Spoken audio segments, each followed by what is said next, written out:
Fala galera, então voltando aqui, a gente tem aqui a nossa modelagem, né? Nosso diagrama entidade de relacionamento, já aqui no ambiente transacional, né? Seguindo aqui as formas normais.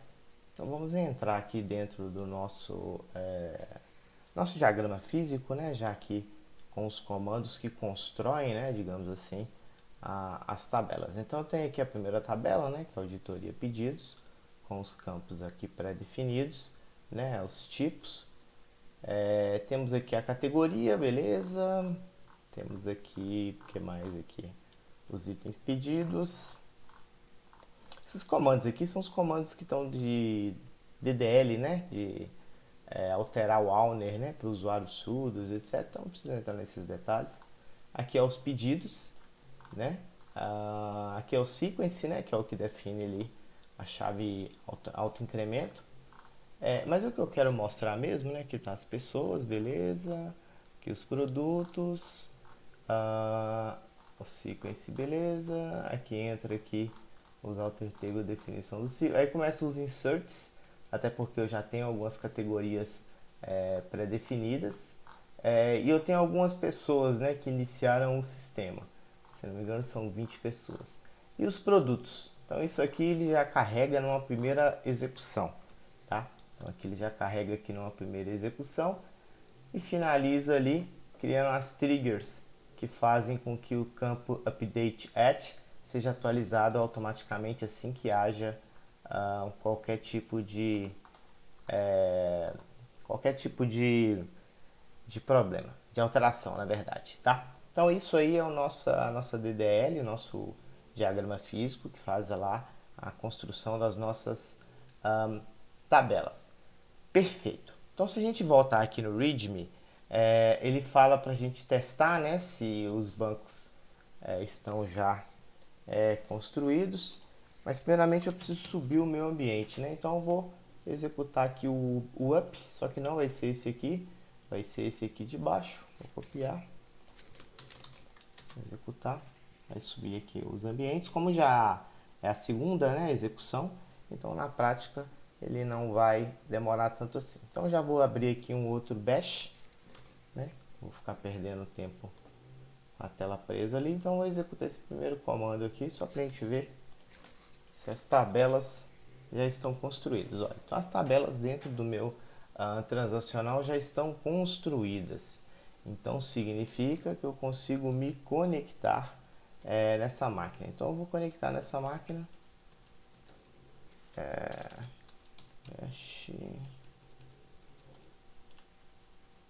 Acho que esse é o comando, perfeito. Então me conectei na máquina. Vou me conectar agora no Postgres. Então vou passar aqui o usuário, né? Que é o usuário sudoers. Vou passar aqui qual que é o database.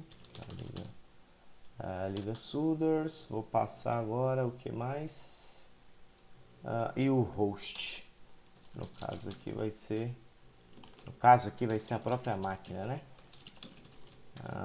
Tá, beleza. E acho que agora eu já consigo me conectar. A senha é password, beleza, estou conectado. Então aqui eu já tenho aqui as tabelas. Se eu executar aqui, eu tenho aqui as tabelas, né? Já vou adicionar aqui. Opa. Ó, a gente já vê que algumas tabelas já tem dados, né? Então vou dar um select aqui. Inicialmente é só para a gente ver o que tem nas tabelas. Então vamos começar aqui pela tabela pessoas. Tem 20 pessoas cadastradas. Quantas pessoas? Já tem bastante pessoa cadastrada. Boa, 210. Vamos produtos. Já tem pessoas cadastradas. Bom, então esse meu banco já tem algumas pessoas cadastradas, né? Mas de qualquer forma, a gente vai fazer o seguinte. Eu vou vir aqui, eu vou sair aqui, né? Vou avançar aqui com o Readman. E eu vou pedir para ele rodar aqui mais um histórico para mim. Mas só vai adicionar mais algumas pessoas ali dentro. Vai demorar aí mais uns minutinhos. Então vai adicionar mais algumas pessoas ali. Enquanto isso, eu vou abrir aqui esse arquivo aqui e a gente vai brincar um pouco aí com os resultados Bom, está demorando mais do que eu esperava, então vou dar um Ctrl C aqui, porque de certa forma não me interessa a finalização dele. Então, basicamente, qual que é o comum, né, de se trabalhar com bancos transacionais? Você fazer buscas operacionais. O que é uma busca operacional? É você buscar, por exemplo, um determinado usuário. Então, vamos conectar lá de novo lá no nosso Bash. Vamos conectar de novo lá no nosso Postgres. E vamos executar um where simples. Não trouxe ninguém porque por algum motivo não tinha ninguém com ID número 1. Então vamos procurar um ID qualquer aqui. Vamos pegar, por exemplo, esse ID aqui. Where ID. Isso é uma busca operacional. Um ambiente transacional é interessante para esse tipo de situação. Você fazer buscas operacionais. O que é a busca operacional? É você buscar um determinado usuário em um determinado momento, uma lista de objetos, uma lista de produtos. Não necessariamente fazer análises profundas, tá? Um outro comando que a gente pode considerar que é um comando operacional, usando agregação, seria, por exemplo, o comando seguinte aqui. Tá? Tem que corrigir ele. Tem alguma coisa errada no comando. O que ele está reclamando aqui? Que a coluna deveria aparecer no group by. Beleza. Então vou colocar um group by aqui. Perfeito, ele trouxe pra gente. Então eu vou aproveitar e já vou até corrigir esse comando aqui. Então aqui ele fez um group by. Aqui na prática, por exemplo, eu posso pegar, se eu quiser, né, uma lista de, por exemplo, os últimos 10. Tá? Porque aí ele vai pegar aí as últimas 10, né, vendas dos clientes, né? Tipo, eu pego uma lista ali de clientes que venderam, né? Que compraram, na verdade. Eu vou dar um exemplo aqui. Vai fazer aqui uma venda maior ou igual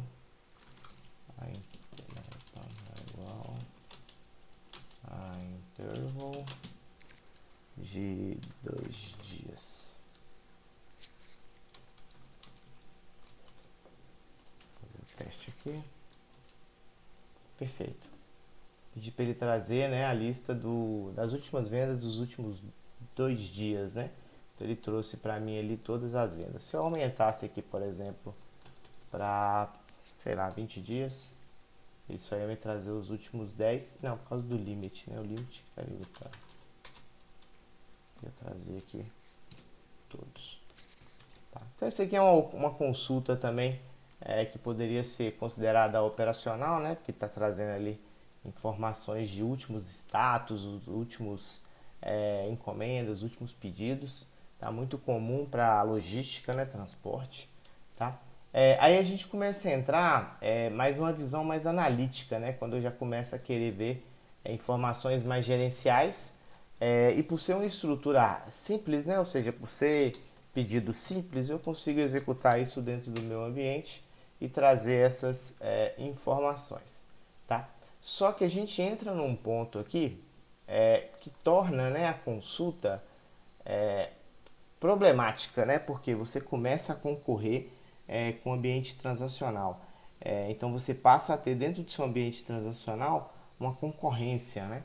Você começa a gastar uma energia muito grande, tanto do ponto de vista de recurso, quanto do ponto de vista de modelagem, né? Você precisa construir uma query extremamente complexa, tá? Então vou dar um exemplo aqui de uma query que ela começa a ficar complexa para quando eu começo a responder algumas perguntas, né? Então, por exemplo, total por cliente nos últimos 7 dias, né? Então eu pego aqui o que seria o total de clientes nos últimos 7 dias. Então, ele vai me trazer aí a lista de clientes, né, dos últimos 7 dias e eu posso escolher, por exemplo, os 10 primeiros,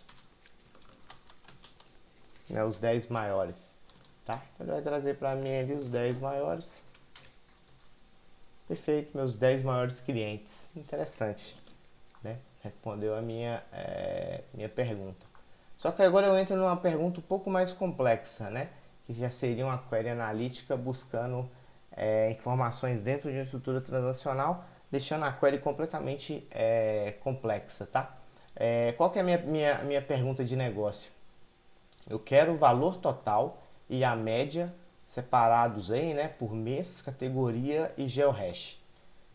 Então, para eu fazer isso, considerando a modelagem que eu tenho atualmente, seria necessário essa construção mínima aqui para eu poder trazer as informações para gerar o resultado aqui de cima, tá? Por quê? Porque para eu chegar no GeoHash, eu preciso ter os itens do pedido. Para eu chegar na categoria do produto, eu tenho que passar pelo produto para chegar na categoria. E para chegar no caso da data da venda, eu preciso passar pelo pedido. Então, para eu ter essas informações que representariam ali o fato do objeto, né, ou seja, o fato do pedido, eu preciso fazer uma complexidade muito grande para chegar nessa informação. Então, eu gero uma query extremamente grande para trazer um resultado que, em teoria, deveria ser mais simples. Tá? Então, aí a gente começa a ter uma certa dificuldade utilizando o ambiente transacional para ter observações, né, e fazer perguntas analíticas. Tá? Então, a partir daí, a gente começa a desenhar o que seria uma modelagem dimensional para a gente ver aí como é que foi essa evolução.